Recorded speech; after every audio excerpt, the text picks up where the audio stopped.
Dear students, welcome back. Weekly current affair, वैसे अब ये वीकली तो नहीं रह गया, लेकिन चलिए नेम तो ऐसे ही होते हैं। अब एक तरह का फोर्टनाइटली मैं इसको बना पा रहा हूँ और थोड़ी देर हुई है इसमें, लेकिन इसमें जो इन्फॉर्मेशन है 17 to 31 का है और 4-5 दिन बाद ला रहा हूँ। लेकिन मेरी जो जॉटिंग डाउन है, जो आगे की जो सूचनाएं हैं, वो आपके लिए मैं इकट्ठा कर रहा हूँ। So you will be losing nothing. So let us begin weekly current affair 17 to 31 मार्च। इससे पहले कि हम लोग क्वेश्चन आंसर के थ्रू जानने की कोशिश करें कि क्या घटना ऐसी है जो एग्जाम में आ सकते हैं, दो तीन इन्फॉर्मेशन आपको देना चाहता हूं। एक तो यदि आप CUET पीजी की तैयारी कर रहे हैं, जामिया के एंट्रेंस की तैयारी कर रहे हैं, MA, IR, पब एड और कोई भी और भी पॉलिटिकल साइंस रिलेटेड, या आप AMU की तैयारी कर रहे हैं, CPET कर रहे हैं, या इवन आप जून में नेट JRF की तैयारी कर रहे हैं, आपके लिए जो बेस्ट जो ऑप्शन हो सकता है वो है ऑनलाइन टेस्ट सीरीज।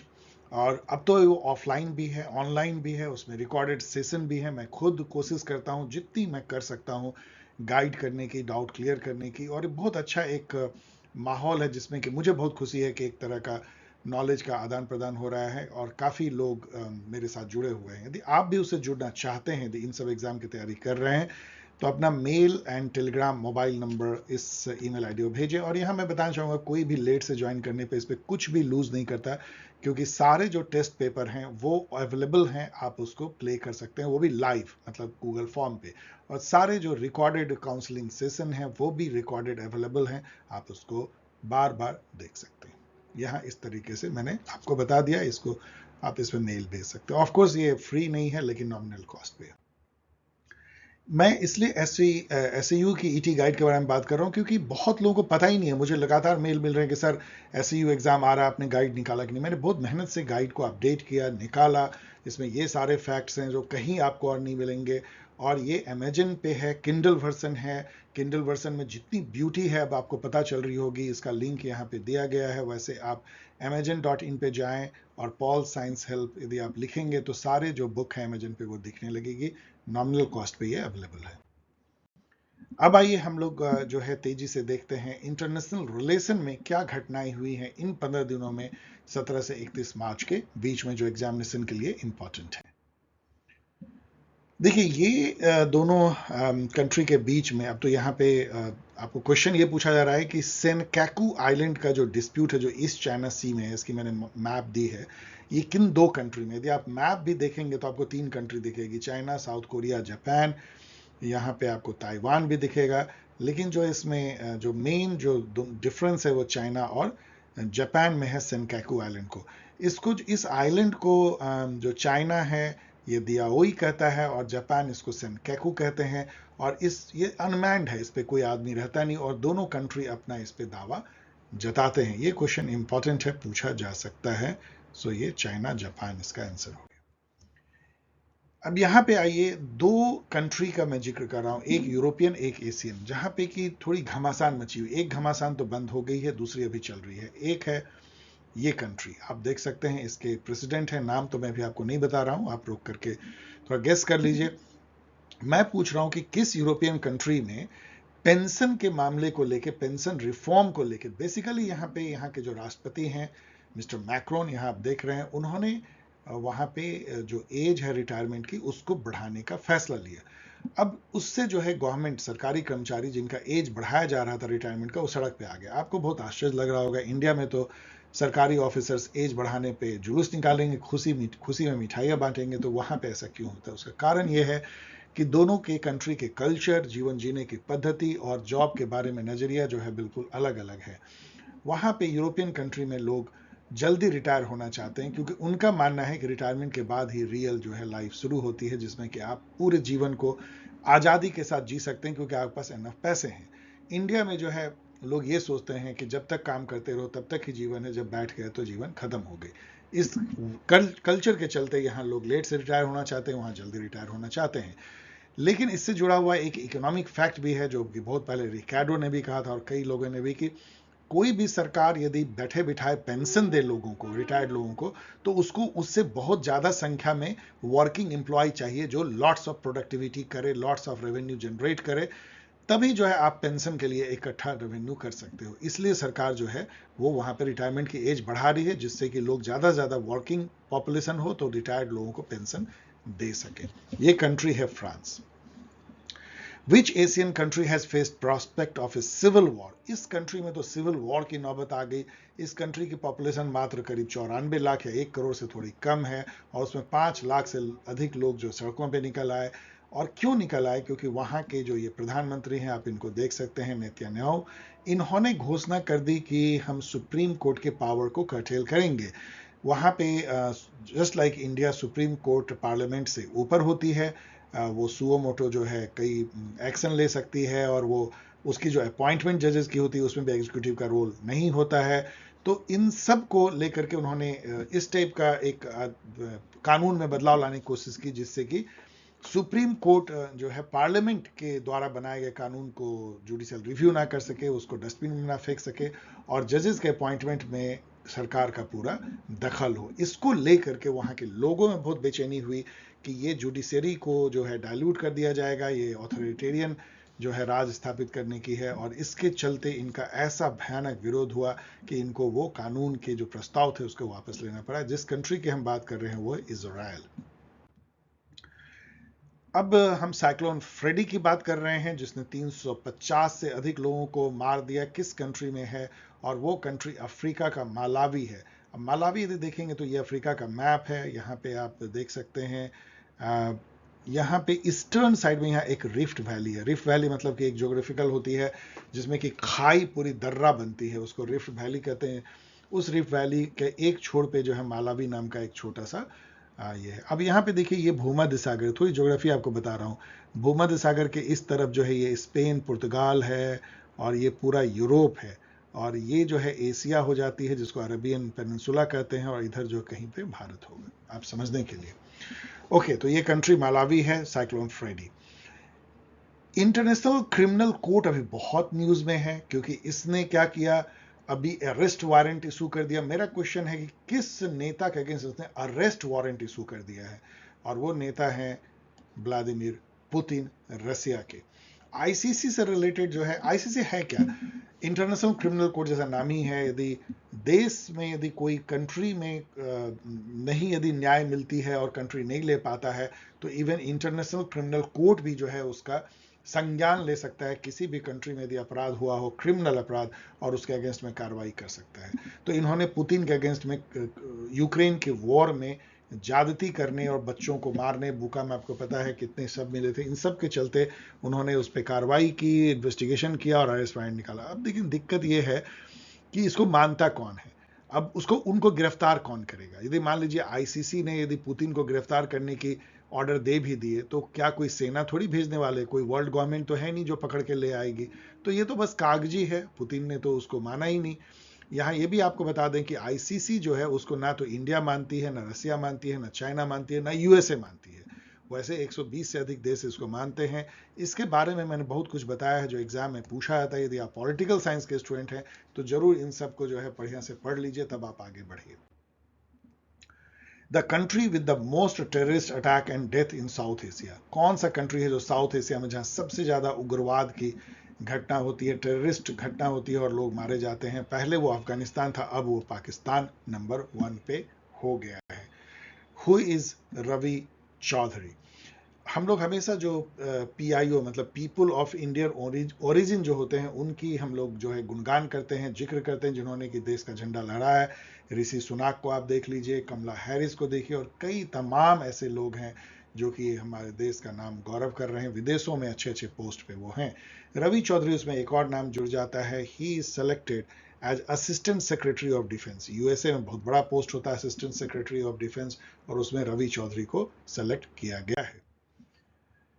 अब यहाँ पे इस महतरमा या इस लेडी का आप फोटो देख रहे हैं, ये जो है पहले ब्राजील की राष्ट्रपति होती थी, दिल्मा रसौफ, और इनको एक बहुत इंपॉर्टेंट जिम्मेदारी दी गई है। ये न्यू डेवलपमेंट बैंक की जो है वो हेड बनाई गई है, मतलब एमडी या हेड का जो भी कह लीजिए। और न्यू डेवलपमेंट बैंक जो है वो पहले ब्रिक्स बैंक कहलाता था, उसका नया नाम जो है न्यू डेवलपमेंट बैंक हो गया। यही मैं पूछ रहा हूं कि इन जो ब्रिक्स, जो 5 कंट्री ना, ब्राजील, रसिया, इंडिया, चाइना, साउथ अफ्रीका, उसके एसोसिएशन को ब्रिक्स कहते हैं, उसका अपना एक बैंक है, उसका नाम है ब्रिक्स बैंक, जो अब कहलाता है न्यू डेवलपमेंट बैंक, और उसकी हेड हो गई है Dilma Rousseff. Who is doctor Mario Molina? ये मैं क्यों पूछ रहा हूं, क्योंकि गूगल जो है कोई एक बहुत महान व्यक्ति का जब जन्म शताब्दी या जन्म तिथि होती है तो डूडल चलाते हैं उनके बारे में। आप गूगल पे जाएंगे तो हमेशा उनका फोटो कुछ दिखेगा, तो मैरियो मोलिना का दिखा। मैरियो मोलिना जो है वो मैक्सिकन केमिस्ट थे, जिन्होंने पहली बार दुनिया को बताया कि भाई ओजोन लेयर में होल हो रहा है। उसके बाद ही जो है वियना कन्वेंशन और मॉन्ट्रियल प्रोटोकॉल ये सब जो हुई थी, तो इसलिए ये बहुत इंपॉर्टेंट है, शायद किसी एग्जाम में पूछ दिया जाए। ये है डॉक्टर मैरियो मोलिना, इनको नोबेल प्राइज भी मिला था 1995 का। इसके बारे में और थोड़ा पढ़ लीजिए। Which country is hosting G7 summit in April? मैंने लिखा है, लेकिन एक्चुअली ये मई में हो रही है।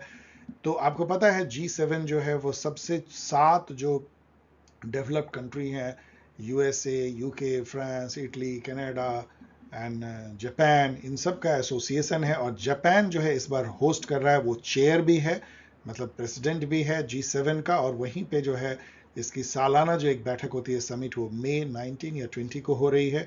तो जापान इसको होस्ट कर रहा है। इंपॉर्टेंट है, इसके बारे में और कई जानकारी आपको देंगे, क्योंकि जब मई में ये होगी। तो हु इज एरिक गैरसेटी, या एरिक गैरकेटी भी कह सकते हैं, ये जेंटलमैन है। एरिक गैरकेटी इंडिया के लिए बहुत इंपॉर्टेंट है। क्यों? क्योंकि ये बन गए हैं यूएसए एम्बेसडर टू इंडिया। ये यूएसए के जो है राजदूत हमारे यहाँ नियुक्त हुए हैं। ये क्यों इंपॉर्टेंट घटना है? क्योंकि ये अभी 2 साल से भी ज़्यादा समय से भारत में यूएसए का कोई राजदूत नहीं था। इसके चलते एक गैप था, और ये बहुत पुराने, इनका काफ़ी एक्सपीरियंस रहा है, तो ये यहाँ पे राजदूत बनाए गए हैं। Who is Japan prime minister? ये बहुत कारणों से न्यूज़ में थे। इंडिया अभी इन्होंने विजिट किया। इसके अलावा आपने देखा कि ये G7 के जो है चेयर भी हैं, तो इनका नाम जो है ये फ्यूमो खिसीदा है। और ये सब जो हैं, जितने भी आप इसमें नाम देख रहे हैं, कभी ना कभी जापान के प्राइम मिनिस्टर रहे हैं। Which country topped the World Happiness Index released recently by United Nations Sustainable Development Solutions Network? तो वर्ल्ड हैप्पीनेस इंडेक्स जैसे कि ह्यूमन डेवलपमेंट इंडेक्स की तरह निकाला जाता है, और उसमें जो टॉप किया है जिस कंट्री ने, उसका नाम है फिनलैंड। और ये सब भी कंट्री काफ़ी ऊपर हैं। एशिया में सबसे ऊपर यदि आप देखेंगे तो भूटान का है। वर्ल्ड वाटर डे किस दिन ऑब्जर्व किया जाता है? ये बहुत इंपॉर्टेंट डे है, ये 22 मार्च को किया जाता है। मैं हमेशा डे के बारे में कहता हूँ। इस बार का जो स्लोगन भी आप देख सकते हैं, accelerating change, world water day United nation मनाता है। नवरोज की फेस्टिवल अभी हाल में हुई है। नवरोज फेस्टिवल के बारे में हमें जानना चाहिए। मैं यहाँ पूछ रहा हूँ कि ये कौन से तबका, कौन से रिलीजन के लोग मनाते हैं, या कौन से कल्चर के लोग मनाते हैं? तो ये पारसी लोग मनाते हैं। पारसी कौन होते हैं? पारसी भारत में बहुत हैं, मुंबई और वेस्टर्न इलाके में रहते हैं। ये लोग वो हैं जो ईरान में रहते थे जब वहाँ इस्लाम नहीं आया था। इस्लाम तो 7th सेंचुरी में आपको आया है, पता है। उसके पहले वहाँ पे जोरास्ट्रियन जो है वो रिलीजन ये लोग मानते थे। जब वहाँ पे इस्लाम हुआ तो इन लोगों को परसिक्यूट किया गया, मतलब इन लोगों को रिलीजियस बेसिस पे भेदभाव किया गया, तो लोग भाग करके इंडिया आए थे। और ये इतने इंडस्ट्रियस थे कि आज समझिए टाटा ग्रुप जो है, और जमशेदजी टाटा एंड ऑल, जितने बंदूक वाला, टोपी वाला, दारू वाला, इस तरह के जो टाइटल होते हैं, मुंबई में उनको बाबा जी कहा जाता है प्यार से। और कितने फिल्म भी जो है वो प्रोड्यूस करते हैं, तो पारसी कल्चर को बहुत जगह दर्शाया जाता है हिंदी फिल्म में। और नवरोज जो है उनका सबसे बड़ा फेस्टिवल है। ये न्यू ईयर फेस्टिवल वो लोग मनाते हैं। और उसमें क्या करते हैं, थोड़ा नेट पे जाके जरूर पढ़ना चाहिए। कैसे वो अच्छा खाना खाते हैं, कैसे वो अपना ट्रेडिशनल ड्रेस पहनते हैं, इसके बारे में यहाँ पे भी कुछ लिखा गया है। हमें जरूर जानना चाहिए सभी त्योहारों को जो हमारे यहाँ डिफरेंट कल्चर, डिफरेंट रिलीजन के लोग मनाते हैं। Who is Hamza Yusuf? ये बहुत इंपॉर्टेंट व्यक्ति अभी बन गए हैं। ये पाकिस्तानी मूल के हैं, और ये समझ लीजिए एक तरह से प्राइम मिनिस्टर स्कॉटलैंड के। अब स्कॉटलैंड में आप कहेंगे, यदि आपको थोड़ी पॉलिटी पता है, कि प्राइम मिनिस्टर हो कैसे सकता है, क्योंकि स्कॉटलैंड कोई अलग कंट्री नहीं है, वो यूनाइटेड किंगडम का एक पार्ट है। लेकिन उसको बहुत सारे पावर एक नेशन के तौर पे दिए गए हैं, और वहाँ पे जो पहला मिनिस्टर, प्राइम मिनिस्टर होता है, उसको फर्स्ट मिनिस्टर कहते हैं। तो एक तरीके से ये स्कॉटलैंड के प्राइम मिनिस्टर बन गए हैं। अब आप समझ सकते हैं कि इंग्लैंड के प्राइम मिनिस्टर जो है वो भारतीय मूल के हैं, ऋषि सुनाक। ये स्कॉटलैंड के फर्स्ट मिनिस्टर इसको कहते हैं टेक्निकली, लेकिन प्राइम मिनिस्टर ही हुआ, क्योंकि प्राइम मिनिस्टर भी फर्स्ट मिनिस्टर ही होता है मतलब लिटरल जो उसका मीनिंग है। तो ये जो फर्स्ट मिनिस्टर स्कॉटलैंड के वो हिमजा यूसुफ हो गए हैं, वो पाकिस्तानी मूल के। तो देख सकते हैं आप क्या मतलब कितना ज़्यादा जो है इंडियन पाकिस्तानी मूल के लोग जो हैं वो छाए हुए हैं। ये इनका परिवार है और ये वहाँ पे स्कॉटिश नेशनल पार्टी के जो है हेड भी बन गए हैं। तो ये दोनों ही सही है। He is elected as leader of the Scottish National Party and also elected as first minister of Scotland, Humza Yousaf. Who is Daniel Mukhi? तो डैनियल मुखी एक अनदर जो है इंडियन ओरिजिन के people person of Indian origin है, जो ऑस्ट्रेलिया में इन्होंने झंडा गाड़ा है। वहां पे सबसे इंपॉर्टेंट एक स्टेट है न्यू साउथ वेल्स की राजधानी सिडनी है, आप यहाँ देख सकते हैं न्यू साउथ वेल्स, मतलब साउथ ईस्ट में है ये स्टेट। और इसके जो है एक तरह से फाइनेंस मिनिस्टर उस स्टेट के, जिसको ट्रेजरर कहा जाता है, वो बन गए हैं डैनियल मुखी। इनके बारे में आप यहाँ पढ़ सकते हैं, Indian origin. Which Asian country supreme court has recently struck down? मैं हिंदी में बोल देता हूं, किस कंट्री के सुप्रीम कोर्ट ने अभी एक कोलोनियल पीरियड का एक देशद्रोह का जो कानून था उसको डस्टबिन में फेंक दिया है, ये कहते हुए कि ये जो है हमारे कॉन्स्टिट्यूशन के अगेंस्ट है और आज के ज़माने में इसकी ज़रूरत नहीं है। वो कंट्री है पाकिस्तान। और ये क्वेश्चन मैं क्यों ला रहा हूं, क्योंकि सेम कानून और सेम सेक्शन भी, क्योंकि इंडिया पाकिस्तान तो एक ही तरह ब्रिटेन से लिया है, 124A जो क्रिमिनल प्रोसीजर कोड है, इंडिया में भी 124A था और पाकिस्तान में 124A। इसमें यह कहा गया है कि यदि आप सरकार की बुराई करते हैं तो आप पे देशद्रोह का मुकदमा लग सकता है। अब समझिए कितना, जबकि डेमोक्रेसी में सरकार की बुराई करने का सिटीजन को पूरी तरह से हक है, लेकिन ये उस समय का कानून था जहां पे कि सरकार जो है विदेशी थी और वो कुछ अपनी बुराई सुनना चाहते नहीं थे। तो ये जो है किसी विरोधी को, पॉलिटिकल अपोनेंट को दबाने का एक हथियार था। और जब आज़ादी हुई तो जैसा होता है कि जिसको भी पावर आती है वो इस तरह के हथियार को कोई फेंकना चाहता है क्या? हथियार तो सबको अच्छे लगते हैं। तो इसके चलते जो है दोनों कंट्री के लेजिस्लेचर ने इसको बनाए रखा। बहुत सारे ऐसे लॉ को बनाए रखा जिसको बनाने की जरूरत नहीं थी, लेकिन इसको बनाए रखा। अभी हाल में पाकिस्तान के सुप्रीम कोर्ट ने इसको डस्टबिन में फेंक दिया। इंडिया के भी सुप्रीम कोर्ट ने इससे पहले इसको कहा कि इस पर अब कोई आप एक्शन नहीं ले सकते हो, किसी को गिरफ्तार नहीं कर सकते हो जब तक कि इस पर कोई विचार ना हो जाए। तो एक तरह से यहाँ भी इसको एक तरह से स्टे कर दिया गया। तो इंडिया पाकिस्तान दोनों इससे मुक्त होना चाहते हैं। पाकिस्तान मुक्त हो गई है, शायद इंडिया भी जल्दी मुक्त हो जाएंगे। Which of these countries recognize Taiwan as a separate nation state? Taiwan आपको पता है वन चाइना पॉलिसी के तहत, वन चाइना पॉलिसी, इसके तहत जो है चाइना का ही एक पार्ट माना जाता है, लेकिन अलग तरह से उसका वहां गवर्नेंस है, बस एक गवर्नमेंट सेपरेट है। लेकिन अधिकतर कंट्री, इंडिया भी उसमें से एक है, यूएसए भी है, वो ये मानती है कि चाइना ताइवान अलग अलग कंट्री नहीं है। लेकिन दो कंट्री वर्ल्ड में ऐसे हैं, बेलीज और ग्वाटेमाला, जो ताइवान को अलग नेशन स्टेट मानते हैं। ये क्यों इतना इंपॉर्टेंट है आगे हम आपको बताएंगे एक क्वेश्चन के थ्रू। यही क्वेश्चन मैं बोल रहा था, who is Sai Ing Wen? Sai Ing Wen जो हैं ये ताइवान के राष्ट्रपति हैं, क्योंकि वहां गवर्नमेंट अलग है, ताइवान अपने को अलग कंट्री मानता है, जबकि पूरी दुनिया लगभग नहीं मानती, बेलीज ग्वाटेमाला को छोड़ करके। अब अभी जो है साई इंग वेन जो है ये बेलीज और ग्वाटेमाला की यात्रा पे हैं, क्योंकि उनसे तो उनका डिप्लोमेटिक रिलेशन है। तो उन्होंने कहा कि हम रुकते हुए जाएंगे अमेरिका में। चाइना का कहना है कि ये रुकते रुकते नहीं, ये तो आपका प्लान है। वहां पे वो मिस्टर मैकार्थी से मिल रही है। मैकार्थी वहां पे जो यूएस हाउस ऑफ रिप्रेजेंटेटिव के मेंबर हैं, सॉरी अध्यक्ष है, मतलब जैसे अपने यहाँ स्पीकर होता है उस तरह से। इससे पहले नैन्सी पॉलिसी थी, तो वो वहां पे थर्ड नंबर पे होते हैं प्रोटोकॉल में, प्रेसिडेंट और वाइस प्रेसिडेंट के बाद यूएसए में मिस्टर मैकार्थी थर्ड नंबर पे हैं। मिस्टर मैकार्थी ने कहा है कि हम जो है ताइवान के प्रेसिडेंट से मिलेंगे। इसको लेकर के एक डिप्लोमेटिक जो है वॉर ऑफ वर्ड्स छिड़ गया चाइना और अमेरिका। चाइना ने कहा कि ये वन चाइना पॉलिसी का उल्लंघन है। इसके पहले नैन्सी पॉलिसी जो स्पीकर थी वो विजिट कर लिया था उन्होंने ताइवान का, इस पर बहुत हाई हुपाला चाइना ने मचाया था। और अब इस बात को लेकर चाइना बहुत नाराजगी जाहिर कर रहा है कि ताइवान के प्रेसिडेंट से क्यों मिस्टर मैकार्थी जो स्पीकर हाउस ऑफ रिप्रेजेंटेटिव वो क्यों मिलेंगे अमेरिका में। तो ये जो है ये सब बातें रिपब्लिक ऑफ चाइना। अब यहां पे मैं एक और चीज बताऊं आपको, आप कंफ्यूज मत कीजिएगा।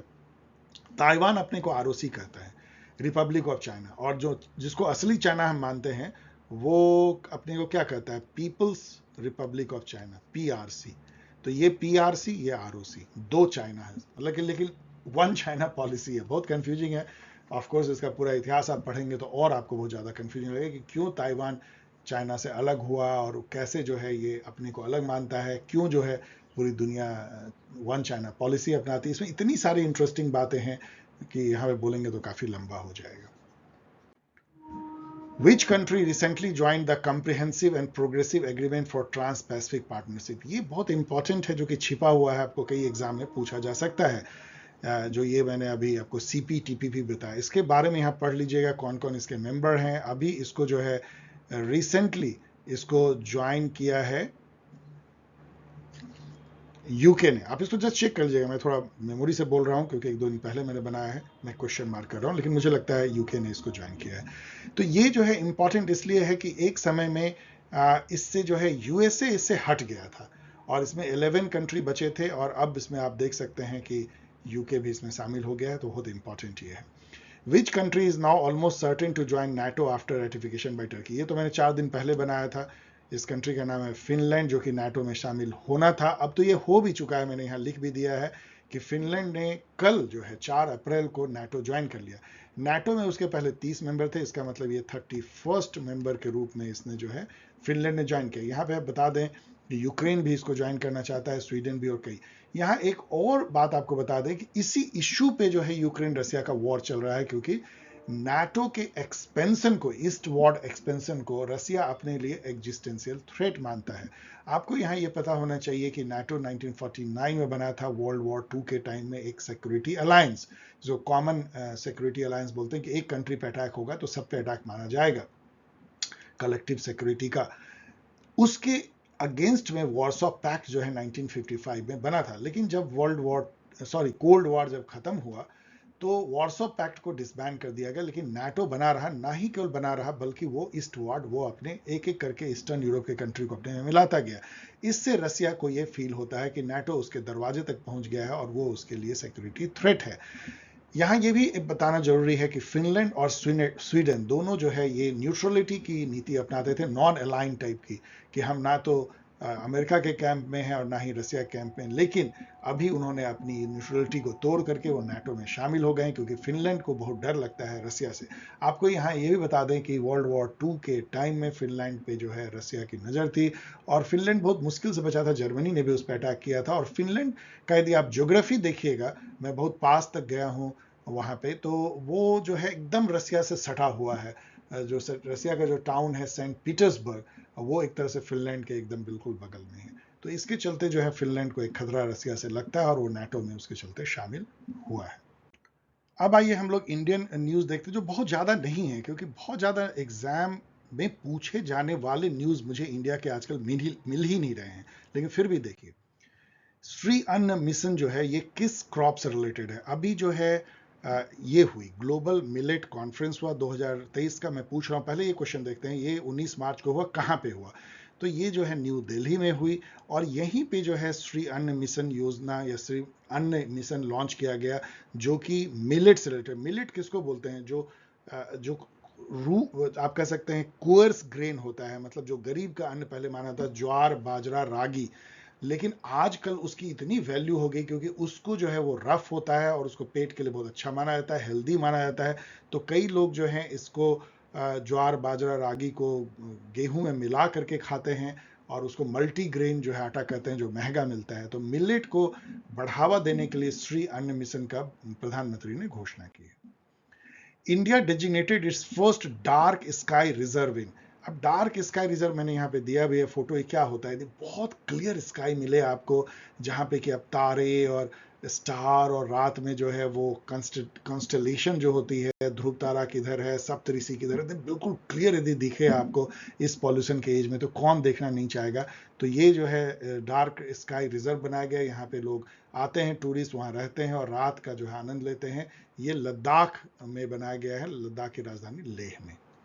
अब यहाँ पे एक गांव है, वहाँ पे जो है इसको बनाया गया है, हानले विलेज जो है, वहाँ पे 270 दिन जो है 365 दिन में आप क्लियर स्काई देख सकते हैं। सिमलीपाल नेशनल पार्क बहुत कारणों से अभी न्यूज में था। वहां पे एकमात्र इंडिया में जगह जहां ब्लैक टाइगर आपको दिखता है, और वहां पे पोचिंग, मतलब जो शिकारी लोग जो गलत ढंग से मार देते हैं, उसको लेकर के भी था, हाई कोर्ट की ऑर्डर थी। तो ये मयूरभंज उड़ीसा में, पूछ रहा हूँ कहाँ पे है, तो सिमलीपाल नेशनल पार्क जो है ये मयूरभंज उड़ीसा में है। ये आप देख सकते हैं एक तेल को ले जाने वाले पाइप को आप देख रहे हैं। मेरा क्वेश्चन है कि ये तेल को ले जाने वाला पाइप किस कंट्री के साथ जो है इंडिया ने बनाया है। ये बांग्लादेश के साथ बनाया है, जो कि असम के जो है नुमालीगढ़ रिफाइनरी से लेकर के और बांग्लादेश के नॉर्दर्न पार्ट तक जो है डीजल को भेजा जाएगा। एक बहुत ही अच्छी है, नेपाल की प्राइम मिनिस्टर अभी आई थी, उनके साथ में जो है इंडियन प्राइम मिनिस्टर ने ये घोषणा की। Which famous temple entry movement is celebrated its centenary year? 100 साल अभी हो गया है एक टेम्पल के एंट्री के मूवमेंट। आपको पता है कि पहले के ज़माने जब तक कॉन्स्टिट्यूशन नहीं हुआ था, अछूत तो था ही, अनटचेबिलिटी, इसके साथ अछूतों को और कई निम्न जातियों को हिंदू टेम्पल में जाने की इजाज़त नहीं थी। यहाँ तो जाने की छोड़िए, जिस टेम्पल की हम बात कर रहे हैं उसके रास्ते की तरफ भी जाना उनका वर्जित था, और वो टेम्पल था वाईकॉम का। अब वाईकॉम टेम्पल किस देवता की है? शायद शिव भगवान की है, विष्णु की, आप चेक कर लीजिएगा, और शायद महादेव, शायद विष्णु, शिव। और वहां पे जो है उसके रास्ते पे भी बंदिश थी, तो इसको लेकर के जो है केरला के ट्रावनकोर वहां राज होता था, प्रिंसली स्टेट, उसमें ये जगह था, और उसको लेके वाईकोम सत्याग्रह हुआ था। बाद में इसमें जो है पेरियार जी भी जुड़ गए, और जो ईवी रामास्वामी नायकर पेरियार, और जो गांधी जी, जो मतलब इन सब को लेकर के हमेशा बहुत सचेत रहते थे कि ऐसा नहीं होना चाहिए, वो भी उन्होंने यात्रा की वाईकोम की 1925 में परहैप्स, और उसके बाद जो है वो एक विक्ट्री हुई थी कि वो अलाउ कुछ किया गया था, कुछ लिमिटेड वे में। तो मैं यहाँ क्वेश्चन कर रहा हूँ कि इसमें से कौन सा सत्याग्रह अपनी 100 साल मना रहा है? वो वाईकोम सत्याग्रह है। इनसे जो जुड़े हुए लोग हैं उनका भी आपको पता होना चाहिए। चक्रवर्ती राजा गोपालाचारी, गांधी जी और पेरियार, जो उस समय में कांग्रेस में होते थे, ये सभी बड़े नेता जो है इसके साथ में जुड़ गए थे। वैसे मिस्टर मेनन और कुछ और जो हैं इसके मेन जो थे एजिटेटर, वो तो अलग थे, लेकिन इन बड़े नेताओं ने कांग्रेस का भी आवाज उठाया था। Who is Lotay Tshering? लोटाय जेरिंग अभी जो है बहुत न्यूज में आ गए। ये भूटान के प्राइम मिनिस्टर हैं, और क्यों ये न्यूज में आ गए? बहुत गलत कारणों से, इंडिया के लिए। इन्होंने ऐसा बयान दे दिया जो इंडिया भूटान के रिलेशन में बड़ा क्वेश्चन मार्क करता है। आपको पता है कि भूटान इंडिया का एक तरह से प्रोटेक्ट्रेट जैसा है, मतलब एक तरह से, वैसे तो मतलब कहना गलत हो, एक प्रोटेक्ट्रेट है, लेकिन इंडिया उसकी डिफेंस की जिम्मेदारी लेता है। और डोकलाम जो प्लाटू पे जो झगड़ा हुआ था चाइना के साथ में इंडिया का, वो उसी को लेके हुआ था। बेसिकली वो डोकलाम का जो प्लाटू है वो भूटान और चाइना के बॉर्डर पे है, तिब्बत कह लीजिए उसको, और तिब्बत और भूटान के, और चाइना उसमें से घुसपैठ कर रहा था, तो इंडिया ने उसको रोकने की कोशिश की थी। चाइना इंडिया का भूटान इंडिया का सबसे क्लोजेस्ट और कॉन्फिडेंट फ्रेंड है साउथ एशिया में, इससे करीब नहीं है। अब ये महोदय ने क्या कह दिया कि डोकलाम का जो मुद्दा है ना, ऐसा कुछ नहीं है, डोकलाम में कोई चाइनीज हमारे तरफ नहीं घुसा है, चाइना से हमारे संबंध बहुत अच्छे हैं, लाइक दैट। अब चाइना की इतनी अच्छी अच्छी बातें कह करके इसने पूरा जो है शक पैदा कर दिया इंडियन डिप्लोमेट के दिमाग में कि कहीं चाइना और भूटान के बीच में खिचड़ी तो नहीं पकड़ी, जिस तरह से कई सालों से नेपाल और चाइना के बीच में पकती है। अभी जब वहाँ के राजा यहाँ पे आए, उनका नाम भी देख लीजिएगा, नैंगमैल वांगचुक के कुछ इस टाइप का नेम है, मैं तो प्रोनाउंस भी नहीं कर पाता हूं, तो उनके साथ मोदी जी की बैठक हुई, जरूर ये मुद्दा उठा होगा, और शायद भूटान ने एश्योर किया होगा कि ऐसी कोई बात नहीं है, हम आपके स्ट्रीट फास्ट दोस्त बने रहेंगे। So dear student, I hope कि ये वीडियो आपको पसंद आया होगा। यदि पसंद आया तो लाइक कीजिए, शेयर कीजिए, कमेंट कीजिए, और यदि आप इंटरेस्टेड हैं, फिर से मैं एक बार बता रहा हूं कि यदि आप नेट की तैयारी कर रहे हैं, यूजीसी नेट या किसी भी पीजी एंट्रेंस टेस्ट की, इंक्लूडिंग सीयूटी पीजी, तो जो ये टेस्ट है, वैसे कहने के लिए तो सीयूटी पीजी के लिए, लेकिन आपको पता है कि इन सब एग्जाम में एक ही तरह क्वेश्चन पूछे जाते हैं, और मैं ये ध्यान रखता हूं कि क्वेश्चन वाइड रेंजिंग हो। यदि आप इसको ज्वाइन करना चाहते हैं, ऑफकोर्स नॉमिनल कॉस्ट पे, और लेट ज्वाइन करने से इसमें कोई नुकसान नहीं है, क्योंकि सारे टेस्ट जो है आपको अवेलेबल हैं, ऑनलाइन ऑफलाइन दोनों, और सारे जो रिकॉर्डेड सेशन है वो आपको अवेलेबल है, आप उसको देख सकते हैं। यदि आप इसको ज्वाइन करना चाहते हैं तो आप name and Telegram mobile ID and mobile number आप इस मेल आईडी पे भेजें, आगे आपको बताया जाएगा।